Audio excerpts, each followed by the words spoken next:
Baik, silakan Kang Arbi. Ya, Bismillah. Assalamualaikum warahmatullahi wabarakatuh. Ya, Alhamdulillah, Alhamdulillah, salatu wassalamu Rasulillah. Selamat pagi rekan-rekan sekalian.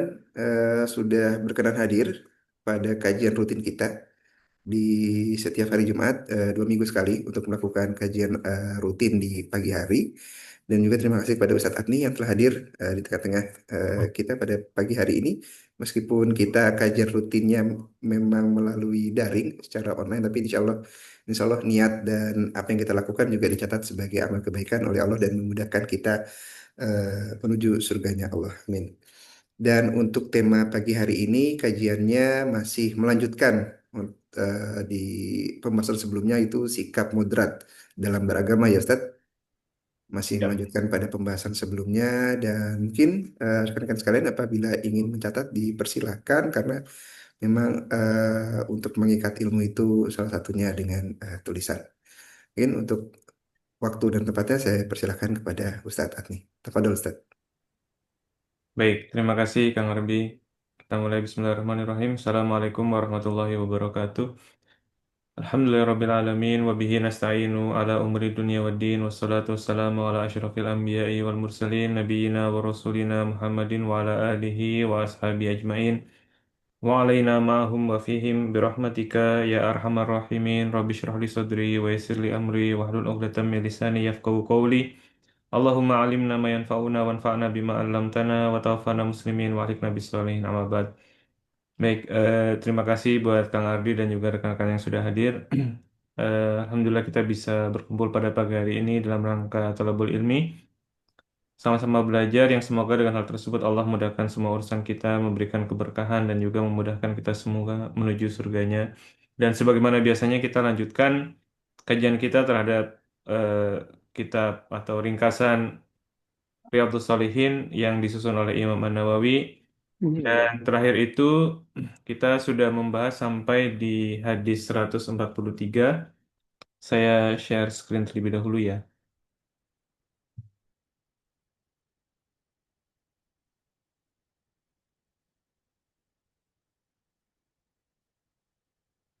Oke, eh, harusnya sudah nampak ya.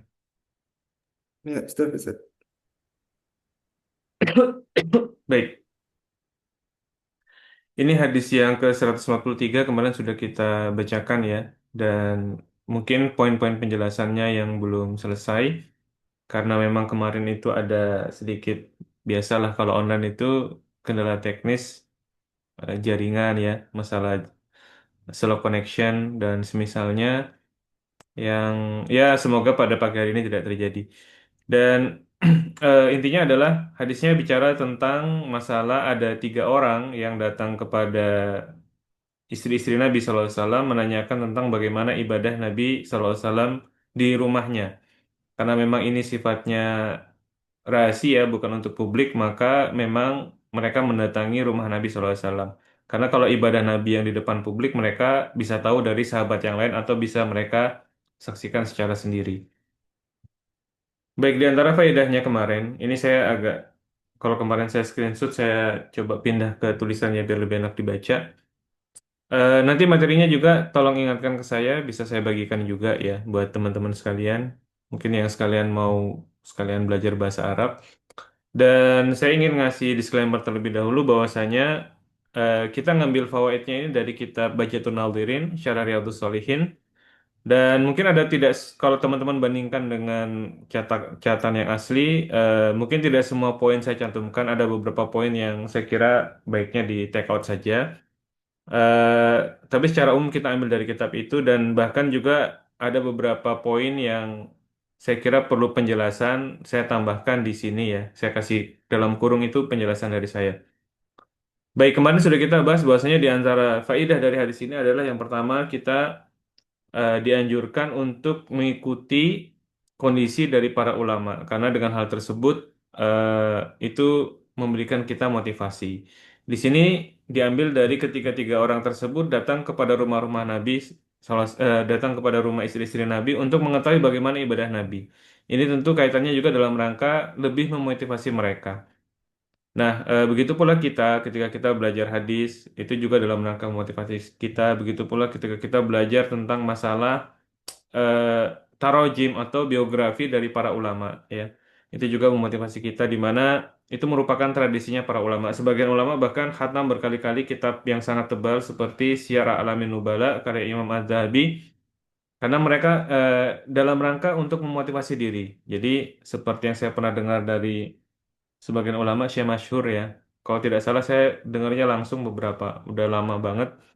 Beliau mengatakan bahwasanya kalau beliau lagi kurang semangat, lagi agak lemah gitu, beliau langsung membaca Syiar A'lamin Nubala. Kalau buat kita itu terlalu berat ya, karena 37 jilid. Kita mungkin bisa ambil kitab-kitab yang lebih ringkas. Seperti misalnya buku Aina Nahnu min Akhlaqis Salaf ya. Di mana posisi kita dibandingkan dengan para salaf. Itu cukup tipis. Dan juga buku-buku yang semisalnya. Buku-buku misalnya apa namanya Abu Huda tentang masalah Qimatuz Zaman Indal Ulama, nilai waktu menurut para ulama. Kemudian juga tentang bagaimana ulama itu bersabar atas kemiskinan. Itu buku-buku yang bisa kita manfaatkan. Kemudian kata beliau di antara faedah dari hadis ini adalah man azima ala amalin solihin wahtaja ila idhari wahtaja ila idharihi wa amina riya'a lam yakun dzalika mamnu'an. Siapa yang memang perlu untuk siapa yang bertekad untuk melaksanakan amal soleh dan dia butuh untuk menampakkannya dan dia tidak bermaksudkan untuk riya, aman dari riya dalam melakukan hal tersebut, maka itu tidak mengapa. Ini diambil dari ketika tiga orang tadi mendengar bagaimana ibadah Nabi, kemudian mereka menampakkan tekad mereka. Yang pertama ingin bisa puasa setiap hari terus-menerus. Yang kedua pengen sholat malam secara semalam penuh terus-menerus. Kemudian yang ketiga tidak ingin menikah. Artinya mereka menampakkan suatu amal yang mereka anggap itu sebagai amal soleh. Dan tentunya mereka tidak bermaksud untuk ria ya dalam hal ini. Itu tidak mengapa. Dan saya ingin menambahkan satu faedah juga terkait hal ini. Ada satu faedah menarik dari Syekhul Islam Ibnu Taimiyah kaitannya dengan menampakkan amal yang kaitannya dengan masalah sedekah. Ya, beliau membedakan antara orang yang sedekahnya tuh ria atau ingin dipuji dengan orang yang sedekahnya itu ditampakkan karena menghindari dianggap sebagai orang yang pelit, orang yang bakhil. Kata beliau, kalau orang itu menampakkan sedekah supaya tidak dianggap sebagai orang yang bakhil, ini tidak mengapa. Ya, ini satu faedah yang menarik. Jadi dibedakan antara orang itu ingin dipuji, dia ria, dengan dia sekedar ingin menolak celaan. Ya, jadi kalau sekedar ingin menolak untuk celaan supaya dia tidak dicela oleh manusia. Karena kalau ada orang yang mungkin tidak pernah terlihat sedekah gitu ya, bahkan dicurigai dia itu bakhil, eh, maka tidak mengapa kalau dia ingin menolak tuduhan tersebut. Ini karena memang tadi hak orang untuk tidak menempatkan dirinya dalam posisi celaan. Itu yang pertama, ya. Tidak bagus juga seorang itu menjadikan dirinya tercela. Ini yang pertama. Kemudian yang kedua, ketika dia membuat orang lain mencela dirinya, ini membuka pintu dosa, ya, membuka pintu dosa bagi orang lain.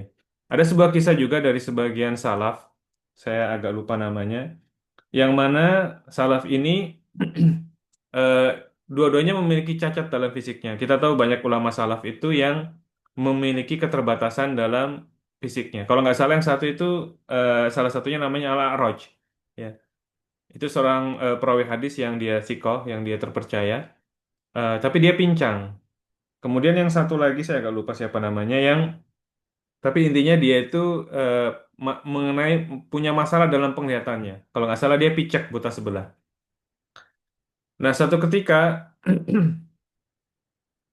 eh, mereka hendak melewati satu jalan. Kemudian kata sebagian mereka terhadap sebagian yang lain, ini kalau kita lewat, nanti orang akan berkata, ada orang pincang menuntun orang picek atau sebaliknya. Dan insya Allah kita akan dapat pahala dari hal tersebut. Karena diomongin orang, dijelek-jelekin orang. Kata sebagian yang lain, subhanallah gitu ya. Ini satu hal yang tidak tidak bagus gitu. Bukankah lebih baik kita selamat dan mereka selamat? Kita selamat dalam arti kita tidak perlu dicela dan mereka juga selamat dari dosa dengan tidak mencela kita. Akhirnya mereka berjalan sendiri-sendiri supaya tidak dicela demikian. Intinya kita kembali ke tadi ya, ke ini juga bisa jadi menjadi salah satu pandangan yang jadi pertimbangan pendapat yang dipilih oleh semisal Ibnu Taimiyah bahwa tadi faedah terkait dengan masalah ketika seorang itu beramal baik dalam rangka untuk menolak celaan bagi dirinya, bukan cari pujian ya. Kalau cari pujian itu dia menginginkan sesuatu yang lebih. Kalau menolak celaan itu ya hanya sekedar tidak dicela saja. Jadi orang lain selamat, dia juga selamat. Maka yang kedua ini tidak mengapa. Wallahu taala alam bisawab. Kemudian kata beliau faedah selanjutnya adalah iktisodun fi sunnatin khairun eh, min ijtihadin fi bid'atin. Ya, sederhana atau bersikap moderat dalam sunnah itu lebih baik dibandingkan dengan bersungguh-sungguh dalam hal bid'ah. Ya, ini poin yang beliau sampaikan. Dan ini sebenarnya adalah ucapan yang diriwayatkan oleh Ibnu Mas'ud, ya. Jadi ini adalah ucapan yang diriwayatkan oleh Ibnu Mas'ud bahwasanya sederhana atau moderat dalam sunnah itu lebih baik dibandingkan dengan sungguh-sungguh di dalam bid'ah. Makanya dalam hadis yang kita bahas itu kemarin, Nabi kemudian menganjurkan mereka untuk berpuasa dan juga berbuka, artinya tidak berpuasa tiap hari terus-menerus. Kemudian juga menganjurkan untuk sholat malam dan juga tidur, artinya tidak sholat malam secara seluruh malam ya, eh, ada sholatnya tapi juga ada tidurnya, dan juga untuk menikah dengan wanita. Ya, ini adalah semuanya adalah sunnah dan ini adalah sebuah sikap yang pertengahan. Itu lebih baik dibandingkan orang yang tadi puasa terus-menerus, sungguh-sungguh puasa, karena itu menyelisihi dari sunnah Nabi SAW. Dan senada dengan ucapan itu adalah ucapan dari Al Hasan Al Basri, eh, di mana kata beliau, amalun qalilun fi sunnati khairun min amalin kathirin fil bid'ati. Amal yang sedikit dan itu menepati sunnah itu lebih baik dibandingkan dengan amal banyak tapi jatuh ke dalam bid'ah ya. Di sini ada sebenarnya cukup banyak kutipan dari salaf ya kalau kita bicara tentang bab ini dan salah satunya yang saya ingat itu adalah ucapan dari Said Ibnu Musayyib ya. Said Ibnu Musayyib di mana beliau itu satu ketika melihat orang yang melakukan banyak sholat setelah fajar, ya. Di mana sunnahnya adalah sholat 2 rakaat yang ringan. Tapi dia nih enggak, dia sholat banyak rakaat setelah fajar. Kemudian itu ditegur sama Said Ibnu Musayyib. Kata beliau itu enggak, jangan begitulah intinya, kurang begitu. Kemudian yang ditegur ini protes ya, menyanggah balik. Kata orang yang sholat tadi, wahai Abu Muhammad atau kunyah dari Ibnu Musayyib, apakah Allah akan mengazabku karena aku melaksanakan sholat? Apa iya Allah itu akan marah, akan mengazab saya, marah kepada saya karena justru karena saya melakukan sholat? Kata Ibnu Musayyib, tidak ya. Tetapi Allah akan bisa jadi akan mengazabmu karena menyelisih sunnah Nabi.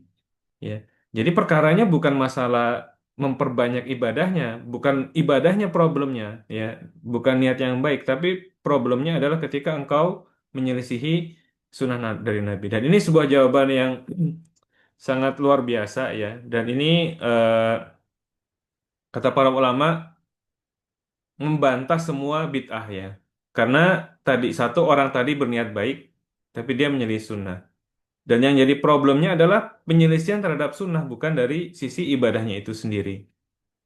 Eh, apa namanya? Cuma mungkin terkait dengan masalah bid'ah ini, saya ingin menjelaskan ya sedikit ya. Karena kalau bid'ah ini kalau kita bahas, memang bisa jadi cukup panjang dan cukup pelik ya. Yang pertama yang dimaksud dengan bid'ah itu apa? Ya, kalau menurut Imam Ash-Shatibi yang dimaksud dengan bid'ah itu intinya adalah sebuah thoriqatun mukhtara'ah, sebuah cara yang baru yang diada-adakan yang mana cara tersebut menyaingi syariat. Satu, dia menyaingi syariat. Yang kedua, orang yang melaksanakan tersebut bermaksud untuk berlebih-lebihan dalam ibadah kepada Allah. Ya. Jadi dia bermaksud untuk berlebihan dalam beribadah kepada Allah. Nah, terkait dengan masalah bid'ah ini juga penting untuk kita pahami bahwasanya pembahasan tentang masalah bid'ah ini seperti halnya pembahasan masalah hukum-hukum lainnya. Jadi kadang ada sebagian orang yang sangat sensi mendengar kata bid'ah, begitu ya. Itu yang pertama. Ada juga yang terlalu mudah juga membid'ahkan. Jadi ini juga tidak bagus ya. Berlebih-lebihan dalam hal ini juga tidak bagus. Lagi-lagi sebagaimana lagi-lagi sebagaimana diktum khairul umuri ausatiha. Sebaik-baik perkara itu adalah yang pertengahan. Makanya berlebih-lebihan atau bermudah-mudah dalam menilai bid'ah itu juga bahaya. Tapi juga antipati terhadap kata bid'ah itu juga suatu hal yang ya bahaya juga gitu ya. Dan memang pada kenyataannya eh, saya sering menyampaikan kepada banyak teman ya. Pada intinya adalah pembahasan tentang masalah bid'ah itu seperti halnya pembahasan tentang masalah-masalah lain. Yang mana masalah-masalah tersebut itu memungkinkan perbedaan sudut pandang. Ya. Kita banyak berbeda dalam masalah fikih. Ya. Ada 4 mazhab dalam masalah fikih, yang mana mereka itu punya argumentasi masing-masing. Begitu pula dalam masalah bid'ah atau tidak, itu juga bisa jadi kaitannya dengan fikih juga. Ya. Seperti masalah kunut subuh, itu bid'ah atau bukan, itu ulama beda pendapat. Dan ada pembahasan bid'ah itu kaitannya dengan masalah akidah, ada kaitannya dengan masalah fikih. Dan saya ingin sampaikan bahwasanya perbedaan-perbedaan ini kalau kita simplify ya, kalau kita simplifikasi itu sebenarnya mungkin bisa kita klasifikasikan ke dalam 2 pendapat saja. Yang pertama adalah pendapat yang cenderung ketat sama pendapat yang cenderung longgar. Ini berlaku dalam semua perkara ya. Ada pendapat yang ketat, ada pendapat yang longgar. Dan yang namanya pendapat ulama itu bisa jadi dia ketat pada sebagian perkara, longgar dalam sebagian yang lain. Karena itu sebagai faidah, para ulama melarang tentang tatabbu rukhas, mencari-cari celah, mencari-cari ketergelinciran ulama yang sifatnya meringankan. Eh, ada orang ya di zaman Imam Ahmad yang dia itu menyusun buku pendapat-pendapat yang janggal tapi yang ringan dari setiap para ulama ya. Jadi para ulama ini membolehkan ini. Dalam masalah ini ulama fulan boleh. Dalam masalah ini semua ulama fulan boleh. Jadi dia kumpulkan yang boleh-boleh saja. Ketika buku tersebut itu sampai ke Imam Ahmad, Imam Ahmad kemudian memerintahkan untuk membakarnya. Kenapa demikian? Karena ini kata Imam Ahmad ini adalah perilaku zindik, perilaku orang yang menjadi musuh agama. Kenapa? Karena tadi namanya ulama itu ketika dia ketat di satu perkara, bisa jadi dia longgar dalam perkara yang lain. Contohnya misalnya dalam masalah nikah. Mazhab Hanafi itu longgar dalam masalah saksi, ya, dalam masalah saksi pernikahan. Boleh nikah tanpa saksi. Tetapi mereka ketat dalam syarat nikah yang lain, dalam masalah rukun nikah yang lain. Sebaliknya misalnya mazhab Maliki itu longgar dalam masalah mahar. Tapi dia ketat dalam masalah lain. Nah, kalau ada orang yang kemudian cari mudahnya, dia akan gabungkan, ya. Mazhab Maliki boleh nikah tanpa saksi, boleh nikah tanpa wali. Sorry, masalah wali ya kalau nggak salah ya. Saya agak lupa. Tapi intinya dia ketat dalam dalam sebagian rukun pernikahannya. Nah, kalau orang akan gabungkan, dia akan bilang, oh nikah itu boleh tanpa wali, boleh tanpa mahar. Gitu kan ya. Dia gabungkan antara kemudahan-kemudahan ini. Padahal yang membolehkan nikah tanpa wali ketat dalam masalah mahar. Yang membolehkan nikah tanpa mahar ketat dalam masalah wali. Begitu pula contoh yang lain adalah sebagian ulama itu seperti mazhab Hanafi juga itu membolehkan minum nabit. Nabit itu adalah eh, perasan anggur, tapi dia sudah memiliki kadar alkohol yang tinggi. Ini menyelisih mazhab dari jumhur. Kalau jumhur nabis itu juga termasuk nabis yang begini ya, karena nabis itu ada juga yang dimaksud dengan nabis adalah infus water. Kalau yang seperti itu nggak ada masalah. Nabis dalam makna infus water itu nggak masalah. Jadi cuma apa namanya kurma dimasukkan ke dalam air, kemudian direndam, kemudian diminum airnya itu nggak masalah. Tapi yang nabis yang sampai prosesnya itu mirip dengan khomer, kalau khomer itu kan dibuat umumnya dari anggur. Nah, di Kufa itu mereka buat prosesnya mirip dengan khomer tapi dari kurma, ya. Nah, itu mereka bolehkan. Dan ini pendapat yang lemah sebenarnya ya. Tapi intinya sebagian mazhab itu membolehkan. Tapi mereka boleh dalam bab itu, tapi mereka ketat dalam bab-bab yang lain. Nah, ini intinya adalah kalau semua hal yang dibolehkan itu kemudian diambil, maka menjadi rusak agama ini. Karena semua jadi boleh, semua jadi permisif. Nah, itu di satu sisi demikian, tapi intinya adalah kalau kita gali dari kembali ke masalah tadi ya, perbedaan pendapat para ulama itu sendiri itu tidak lepas dari dua hal. Ada pandangan yang cenderung ketat dalam suatu masalah, ada pandangan yang longgar dalam suatu masalah. Ini berlaku boleh dikatakan untuk semua bab. Dalam masalah apa namanya muamalah misalnya, ada yang ketat dalam suatu masalah eh, dan juga ada pendapat yang longgar dalam masalah ibadah misalnya. Misalnya apakah persentuhan dengan non mahram itu membatalkan wudhu yang beda jenis ya? Itu kan ada pandangan yang ketat mengatakan batal, ada yang mengatakan tidak batal. Intinya adalah dalam semua masalah itu pasti kaitannya dengan yang ketat dengan yang longgar. Begitu pula misal asma wa sifat ya, pembahasan tentang masalah akidah. Ada pendapat yang ketat dalam masalah takwil itu tidak boleh, ada yang pendapat yang longgar ya. Intinya adalah kalau kita saripati ini terlepas dari boleh apa tidaknya ya atau kuat lemahnya satu pendapat, tapi dalam hal perbedaan itu ada kecenderungan yang ketat, ada kecenderungan yang longgar. Begitu pula dalam pembahasan tentang masalah bid'ah. Masalah bid'ah itu secara umum ya, mazhab yang boleh dikatakan longgar dalam masalah bid'ah itu adalah mazhab Syafi'i. Dan di Indonesia ini umumnya para kiai itu adalah mazhabnya Syafi'i. Sedangkan mazhab yang ketat dalam masalah bid'ah itu diantaranya adalah mazhab Maliki. Ya, banyak kutipan-kutipan dalam mazhab Maliki itu yang ketat dalam masalah bid'ah.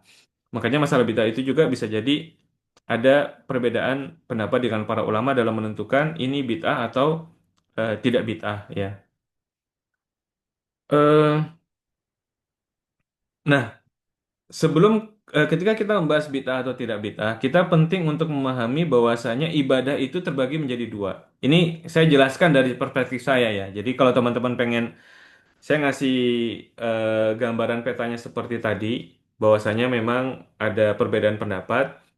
Ini berkaitan dengan cara mindset mereka dalam memahami bid'ah itu sendiri, khususnya bid'ah-bid'ah yang berkaitan dengan yang disebut dengan bid'ah idhofiyah. Ya, jadi kalau Imam Syatibi itu membagi bid'ah menjadi dua. Ada yang disebut dengan bid'ah hakikiyah. Bid'ah hakikiyah ini bid'ah yang memang sama sekali tidak memiliki sandaran dalam agama. Dan ini relatif bisa dikatakan ulama sepakat. Ya. Dan yang kedua adalah bid'ah idhofiyah. Bid'ah idhofiyah itu adalah bid'ah yang di satu sisi dia memiliki hal yang bisa dijadikan dalil dari agama. Nah, masalah bid'ah idhofiyah ini yang kemudian seringkali terjadi perbedaan. Sebagian ulama mengatakan ini bid'ah, sebagian mengatakan ini bukan bid'ah. Khususnya tadi ya sudah saya sampaikan di antara mazhab yang cukup longgar dalam masalah bid'ah itu adalah mazhab Syafi'i. Mereka cenderung hal-hal yang mungkin dibid'ahkan dalam mazhab lain menurut mereka itu bukan satu hal yang bid'ah. Tapi saya ingin jelaskan kemudian dari perspektif saya ya. Eh, Sebelum kita bicara masalah bid'ah, kita perlu eh, karena menurut saya ini cukup moderat. Kita penting untuk memahami bahwasanya yang namanya ibadah itu dua, eh, terbagi menjadi dua. Ada ibadah yang sifatnya ibadah muqayyadah, ibadah yang kaitannya dengan waktu yang spesifik dan juga tempat yang spesifik atau tata cara yang spesifik. Dan ada ibadah yang sifatnya ibadah mutlakoh, ibadah yang bebas ya. Contoh ibadah muqayyadah itu apa? Contohnya misalnya haji. haji itu tata caranya spesifik, lokasinya juga spesifik di Mekah sana, dan waktunya juga spesifik. Ya. Contoh ibadah muqayyadah lainnya adalah umroh. Umroh ini spesifik dari segi tempatnya, ya, dan juga tata caranya, meskipun waktunya itu lebih bebas. Ya. Kalau contoh ibadah mutlakoh ya sholat ya. Sholat itu kan sudah jelas, mulai dari takbiratul ihram, kemudian juga baca Al-Fatihah, kemudian ruku, i'tidal sampai kemudian salam ya. Meskipun sholat sendiri ada juga sholat yang sifatnya boleh dilakukan ya secara bebas ya. Apa namanya atau disebut dengan sholat sunnah mutlakoh. Selama tidak dilakukan di waktu yang terlarang, maka boleh sholat pada waktu-waktu tersebut. Tapi dari segi tata caranya dia adalah ibadah muqayyadah. Nah, contoh ibadah mutlakoh yang paling gampang itu adalah zikir ya, berzikir hal-hal yang baik. Begitu pula baca Quran. Ini ibadah mutlakoh. Bisa dilakukan kapan saja dan bebas saja ya.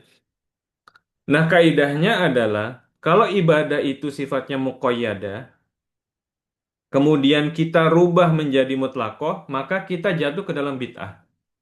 Contohnya misalnya tadi, umroh tadi ya. Umroh itu dilakukan di Mekah sana. Kalau ada orang bilang boleh melakukan umroh di selain Mekah, maka dia jatuh ke dalam bid'ah. Atau misalnya ada mengatakan haji boleh di luar musim-musim haji.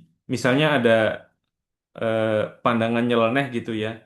Ini karena kalau dilakukan di musim haji kan padat tuh.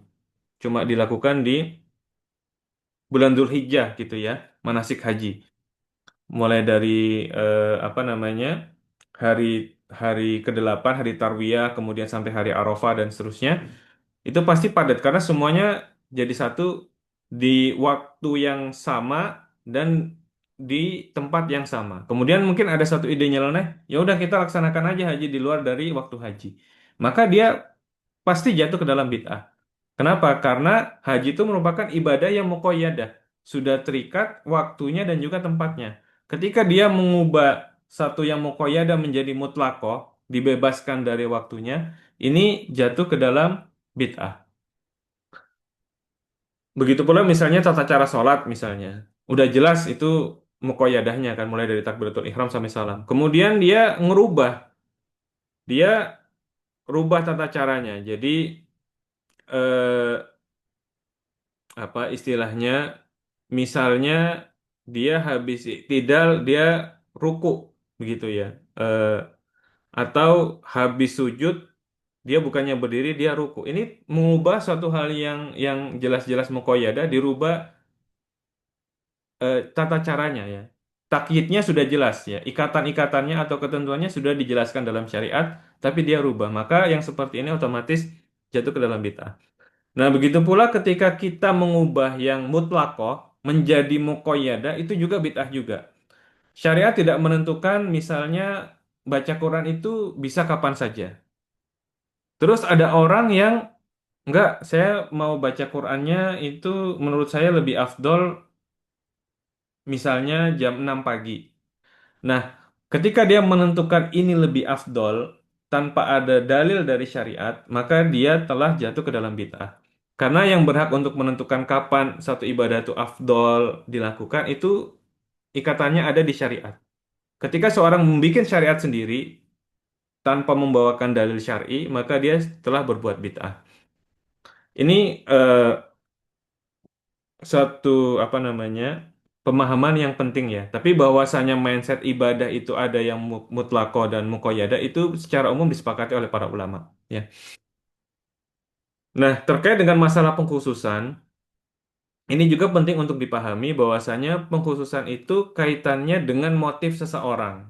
Ya, ada yang misalnya gini, ada orang yang dia baca Qur'annya itu misalnya setiap jam setengah 7 pagi misalnya, rutin dia baca Quran. Apakah dia berarti jatuh ke dalam bid'ah karena dia mengkhususkan waktu tersebut? Jawabannya ya kita lihat dulu. Kenapa dia baca Qur'annya di jam setengah 7 pagi? Kalau dia bilang, karena saya yakin ini adalah waktu yang afdol untuk baca Quran, maka dia jatuh ke dalam bid'ah karena dia mensyariatkan apa yang tidak disyariatkan. Dia menentukan afdoliyah tanpa dalil gitu ya. Tapi kalau misalnya dia jawab, enggak, ini memang karena saya waktu sempatnya ya jam segini. Jadi dia tidak menganggap itu sebagai suatu waktu yang lebih afdol. Cuma ya memang karena momentumnya, dia bisanya di waktu tersebut. Maka yang seperti ini tidak bid'ah. Karena ya hanya dia merasa waktu jam setengah 7 dan juga jam 8 atau waktu lainnya itu sama saja bagi dia. Cuma dia memang sempatnya di waktu tersebut. Atau misalnya saya merasa jam segini ini saya masih fresh gitu ya, masih semangat. Nah, yang seperti ini tidak masalah. eh Apa namanya? Begitu pula misalnya ya, kita tahu bahwasanya sebagian teman-teman itu rutin melakukan kajian di hari libur, hari Sabtu misalnya, atau seperti kita nih, kajian di hari Jumat. Apakah yang seperti ini bisa jatuh ke dalam bid'ah? Bisa iya, bisa tidak, gitu ya. Kalau kita sekedar menentukan hari ini sebagai sebuah kesepakatan bersama saja, ya nggak masalah gitu ya. Tapi kalau kita meyakini kenapa kajian di hari Jumat? Karena kajian jam 8 pagi di hari Jumat itu lebih afdol dibandingkan waktu yang lain. Nah, kalau kita bilang ini lebih afdol, maka kita harus bawakan dalil, apa dalilnya bahwa ini lebih afdol? Kalau kita meyakini suatu hal lebih afdol padahal tidak ada dalilnya, maka itu merupakan bentuk persyariatan yang jatuh ke dalam bid'ah. Gitu ya, bisa dipahami ya. Jadi bisa jadi yang semisal ini nih bid'ah atau tidak ya tergantung. Begitu juga misalnya orang yang melakukan kajian setiap hari Ahad atau setiap hari Sabtu misalnya. Ya, kalau dia meyakini ngaji hari Sabtu itu lebih afdol, maka dia jatuh ke dalam bid'ah. Kalau enggak ya nggak ada masalah dengan itu ya. Misalnya ya sekedar memanfaatkan waktu waktu libur. Ya kurang lebih demikian ya terkait dengan masalah bid'ah dan tidak bid'ah. Ini ada satu hal juga yang cukup polemik dalam bid'ah itu adalah masalah tajribatus sholihin ya. Sebagian orang-orang soleh itu merasa nyaman dengan satu metode tertentu. Seperti Ibnu Taimiyah misalnya, dia punya zikir Ya Hayyu Ya Qayyum paling kurang 40 kali di waktu pagi. Sebagaimana yang disebutkan oleh Ibnu Qayyim dalam Al-Wabilus Thayyib. Nah, ini seperti apa menyikapi hal ini? Yaitu eh, tajribatus sholihin dalam pandangan saya, selama itu bukan dalam konteks pensyariatan, maka tidak masalah dengan itu. Wallahu taala alam bisawab. Baik, kemudian kita lanjut terkait pembacaan faidah. Kemudian faidah yang eh, berikutnya adalah kata beliau, hirsu ashabin Nabi SAW ala izdiyad minal ibadat wa ta'at. Semangatnya para sahabat Nabi SAW untuk menambah ibadah dan ketaatan. Ya. Ini diambil dari bahwasanya tiga orang tadi sampai bersemangat datang ke rumah istri Nabi untuk menanyakan bagaimana ibadahnya Nabi SAW. Untuk mereka bisa menambah ibadah mereka. Kemudian yang berikutnya kata beliau adalah istihbabun nikah wa targhibu fihi. Dianjurkan untuk menikah, dianjurkan untuk menikah, ya. Eh, Sebagaimana hadis Nabi yang tadi ya, Nabi menganjurkan mereka untuk melarang mereka untuk tabatul, tidak menikah, dan menganjurkan mereka untuk menikah. Nah, di sini para ulama memang beda pendapat terkait dengan aslun nikah itu apakah hukum asal menikah itu apakah poligini atau monogini, ya. Ini beda pendapat dengan para ulama, ya. Kalau buat ibu-ibu biasanya akan memegang pendapat hukum asal nikah itu adalah monogini, ya. Tapi pada kenyataannya ulama beda pendapat. Ada sebagian pendapat ulama yang mengatakan bahwasanya hukum asal menikah itu adalah poligini, ya. Mereka berdalil dengan diantaranya firman Allah Ta'ala, Fankihu ma toba lakum minan nisa'i masna wa thulatha wa ruba' fa in khiftum alla ta'dilu fawahidatan aw ma malakat aymanukum. Nikahilah yang baik dari para wanita itu dua, tiga, atau empat. Tapi kalau kamu takut tidak bisa berlaku adil, maka cukup satu dan kamu memiliki eh, berhubungan dengan budak-budak yang kamu miliki. Nah, ini sebagian pendapat mengatakan tadi ya, hukum asal nikah itu adalah poligini, tapi sebagian lain diantaranya adalah mazhab Syafi'i dengan mazhab Hambali juga yang muktamad di mazhab Hambali itu adalah hukum asal nikah itu adalah monogini, ya monogini. Eh, apa namanya? Makanya ketika ada statement poligini itu sunnah, nah ini sebenarnya perlu dirinci. Sunnah menurut siapa gitu ya.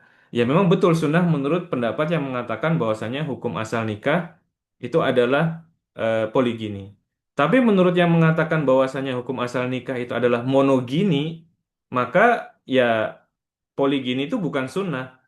Para ulama tidak setahu saya tidak berbeda pendapat tentang kebolehannya. Kalau boleh ya boleh saja gitu ya. Tapi apakah sunnah atau tidak ya tergantung pendapat mana yang dipegang ya. Pendapat yang diantara dipegang diantaranya juga oleh Syekh Ibnu Utsaimin dan juga apa namanya mazhab Syafi'i ya itu mengatakan bahwasanya yang lebih utama adalah monogini. Kenapa? Karena poligini ini berbahaya. Kalau seorang itu tidak adil dalam poligininya, maka di akhiratnya dia berbahaya, begitu ya. Dalam hadis disebutkan bahwasanya salah satu ancamannya adalah tubuh orang yang melakukan poligini tapi tidak adil, maka tubuhnya akan miring, dia berat sebelah, gitu ya. Nah, jadi mazhab yang mengatakan hukum asalnya monogini adalah dalam rangka tadi, apa namanya, monogini itu lebih selamat, begitu.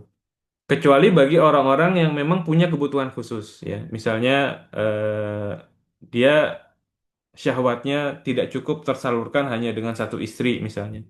Nah, itu adalah special case ya. Tapi hukum asalnya adalah yang sunnah itu adalah monogini menurut sebagian madhab. Jadi sekali lagi eh, slogan yang banyak beredar bahwa poligini itu sunnah itu satu hal yang memang ya tadi tergantung ya, patut dipertanyakan. Ini menurut sebagian madhab, tidak menurut pendapat dari seluruh ulama.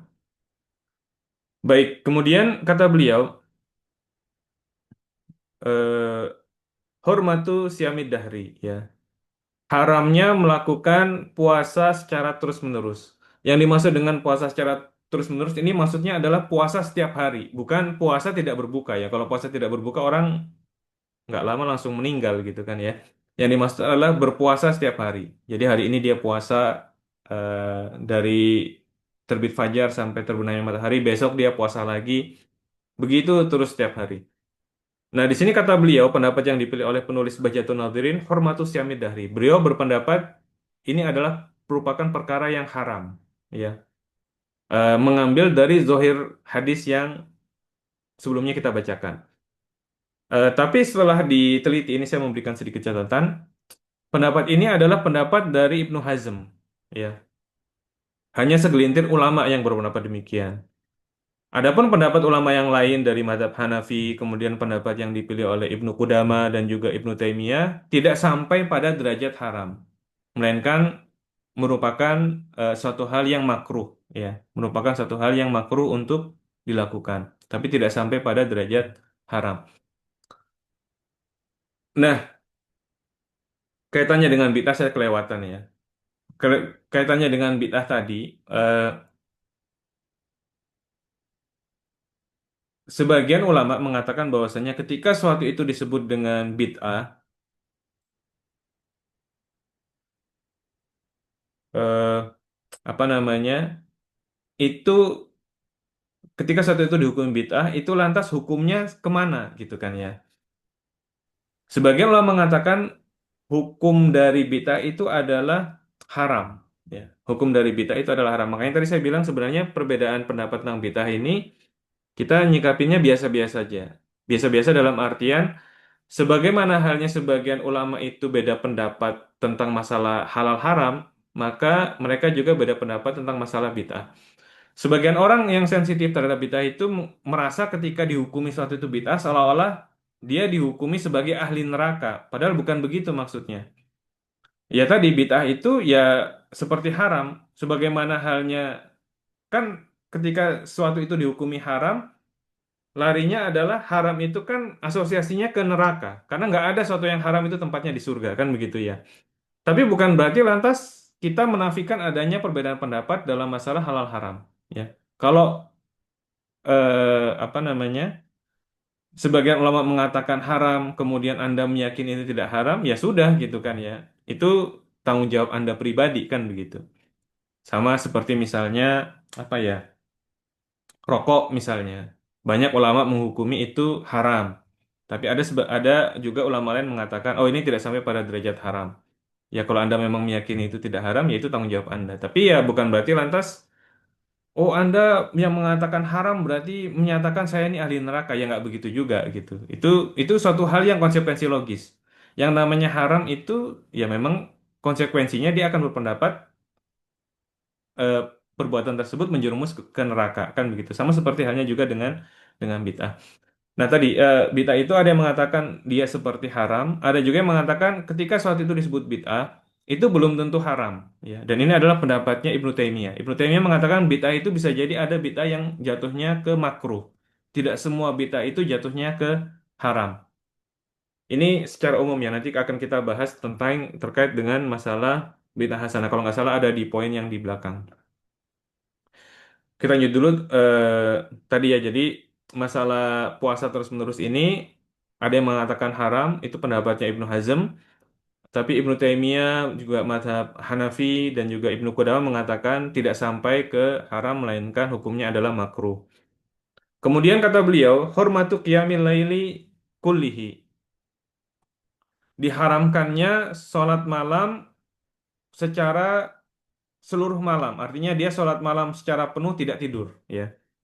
Ini adalah pendapat yang beliau pilih. Tapi kalau kita melihat pendapat yang lain, seperti pendapatnya Ibnu Taimiyah yang saya kutipkan, kata beliau, laisa bimustahab. Ya, salat malam seluruh malam itu bukan satu hal yang dianjurkan.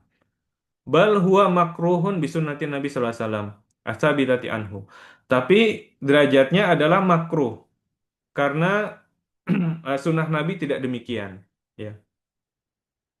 Jadi sesuatu yang menyelisih sunnah Nabi menurut Ibnu Taimiyah itu tidak otomatis jatuh ke dalam suatu hal yang haram. Bisa jadi jatuh kepada suatu hal yang levelnya makruh. Artinya masih di atas haram ya.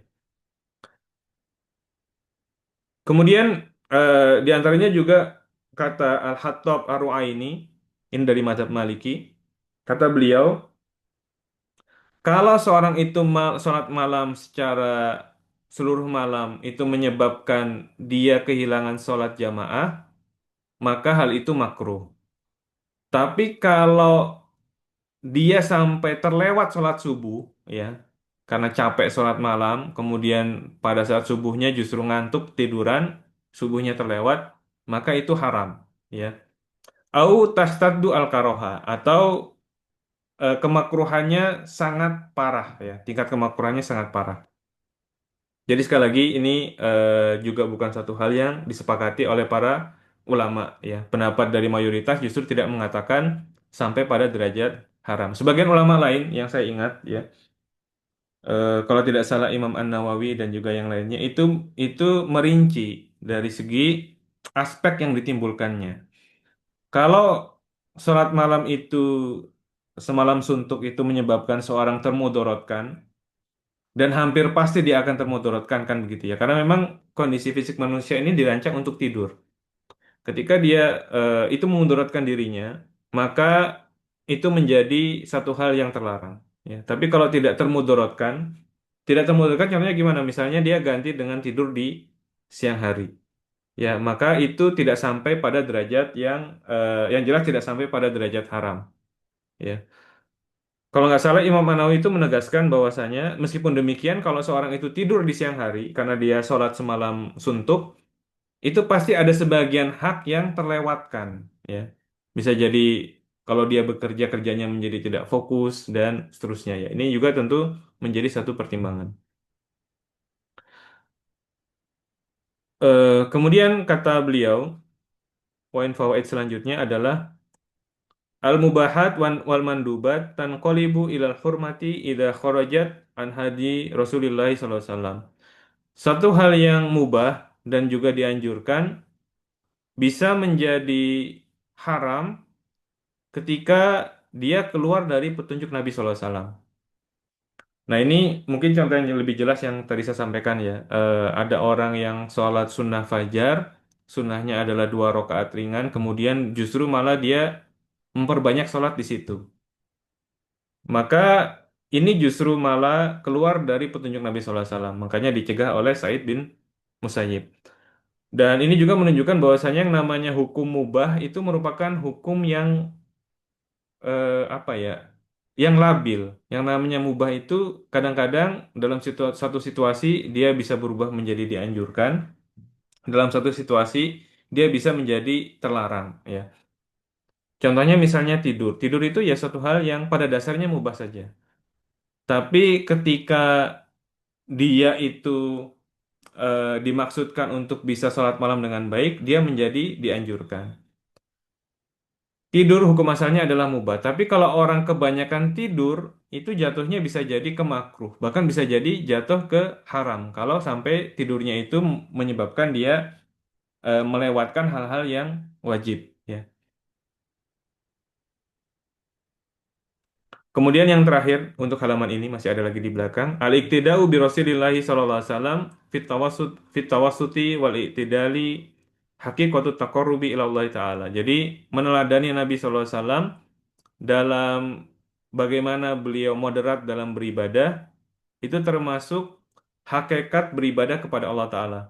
Ya, jadi hakikat beribadah kepada Allah Ta'ala yang sejati itu adalah bagaimana kita bisa meneladani Nabi SAW. Dan kalau kita mengikuti Nabi SAW, itu sebenarnya sudah cukup melelahkan. Kita tahu bahwasanya Nabi SAW itu sholat malam sampai kaki beliau bengkak. Jadi kalau kita mencukupi diri kita dengan apa yang tercantum dalam sunnah, ya, itu saja sudah sangat luar biasa gitu ya. Itu sudah membuat kita mungkin sudah sangat letih. Nah, anehnya sebagian orang itu terhadap hal yang sunnah itu justru kurang semangat, tapi yang tidak ada dalilnya justru dia semangat. Ini tentu tentu bermasalah dari segi mindset. Wallahu taala alam bisawab. Saya kira sudah jam 8.50 ya. Saya kira untuk materi ini masih ada lagi di belakangnya. Em, apa kita lanjut dulu sedikit ya, sehingga besok kita ganti ke hadis berikutnya. Baik, kata beliau, kita lanjutkan dulu sedikit ya. Eh, al-aslu fil ibadat atau tauqif ya. Hukum asal ibadah itu adalah tauqifiyah. Tauqif yang dimaksud dengan tauqifiyah itu adalah kita mengikuti dalil ya. Kita tidak melakukan inovasi dalam ibadah. Wala yajuzu al-ijtihadu fiha birra'yi wal istisani. Tidak boleh kita kemudian bikin ibadah-ibadah sendiri dengan pikiran kita dan juga menganggap baik. Kata Imam Asy-Syafi'i, man istahsana faqad syara'a. Siapa yang menganggap baik ya eh, dalam inovasi ketika dia beribadah, maka sungguh dia telah membuat syariat baru. Ya, jadi hak mensyariatkan ibadah itu semata-mata hak Allah Ta'ala. Dan juga yang sebagaimana dijelaskan oleh Rasulnya. Tidak ada yang punya hak untuk membuat satu ritual ibadah tersendiri. Ya. Ini berlawanan tentunya buat teman-teman yang sudah hafal ya. Beda dengan kaidah dalam masalah muamalat, al aslu fil muamalat al ibahah. Hukum asal dalam muamalat itu adalah ibahah. Ini setidaknya menurut pendapat dari mayoritas ulama ya. Kalaupun ada yang menyelisih, ini hanya segelintir saja. Hukum asal dalam muamalat itu adalah ibahah, sehingga ya dalam masalah muamalat kita boleh berinovasi seluas-luasnya selama tidak menyelisihi dalil ya. Sedangkan kalau dalam masalah ibadah, kita pakai fixed mindset. Kita nggak boleh berinovasi dalam ibadah. Jadi ya sholat subuh 2 rakaat ya 2 rakaat. Nggak bisa kemudian kita menganggap kalau 2 rakaat itu baik, maka ya kalau saya tambah jadi lebih baik dong. Kalau 2 rakaat saja baik, maka saya bikin jadi 8 rakaat misalnya. Ya nggak juga. Ini ibadah bukan soal inovasi, bukan soal banyak-banyakan, tapi bagaimana kita mengikuti ketentuan yang sudah ditetapkan dalam syariat. Kemudian kata beliau, layan bagi al-iqtiraru bi ba'dil a'mal allati dhahiruha al-khair lima yatarattab 'alaiha min mafasid limukhalafatiha al-hadiyah an-nabawiyyah as-sahih.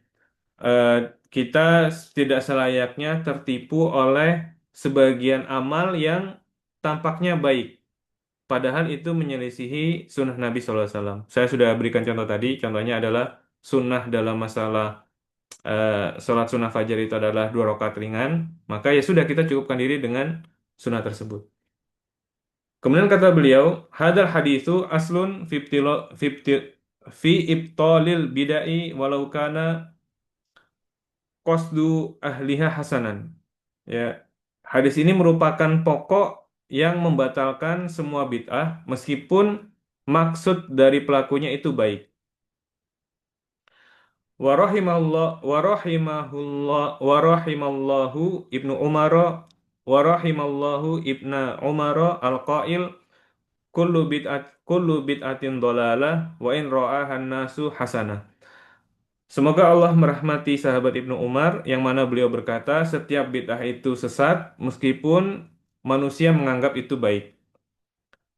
Wa qad fannatu syubahu muhassini al-bidai fi kitabi al-bid'atu wa atharu as-sayyi' fil ummah. Jadi beliau punya satu kitab yang namanya Al-Bid'ah dan efeknya terhadap dan efek buruknya terhadap umat ya. Nah, terkait dengan masalah bid'ah hasanah ini, saya ingin memberikan satu catatan bahwasanya adanya bid'ah hasanah itu merupakan satu hal yang tidak terhindarkan ya. Ini penting untuk dipahami. Meskipun kita punya kecenderungan pendapat yang ketat ya. Di antara dalil pembandingnya adalah perkataan Umar bin Khattab, kata beliau, nikmatul bid'atu hadhihi. Dalam surat Tarawih Umar bin Khattab itu berkata, sebaik-baik bid'ah itu adalah ini ya. Sebagian ulama yang ketat dalam memahami bid'ah mengatakan bahwasanya yang beliau maksudkan ini adalah bid'ah dari segi bahasa, bukan secara istilah, bukan secara syariat. Bid'ah dari segi bahasa. Kenapa? Karena memang sebelumnya ya salat tarawih berjamaah itu sudah dilakukan oleh Nabi.